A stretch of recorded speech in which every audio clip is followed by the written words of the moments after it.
Hello guys, in this video I am going to show you how to use the patch function on your pictures on the Focos application, such as changing its color and other adjustments can be done with that function. But first I just want to mention, don't forget to subscribe to my channel, because at 10,000 subscribers I am going to show you my whole YouTube revenue statistics and growth strategy, how to make money online. So let's jump into it.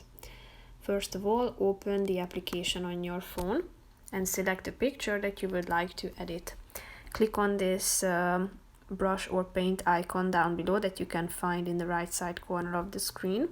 And here you can select the color by tapping on this section in the right side of the screen next to the scale.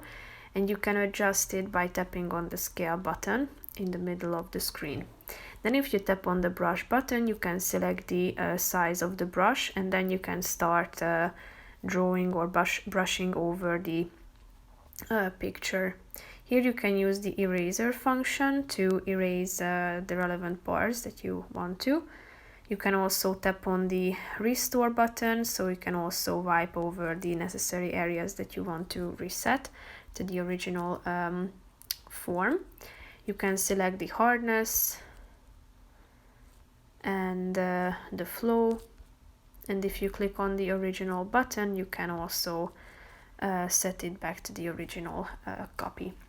So that's how you can use the patch function. If you are done with it, click on the check mark icon in the upper right corner of the screen in order to save all the changes that have been made. So that's pretty much it for this video, guys. See you in the next one. Bye bye.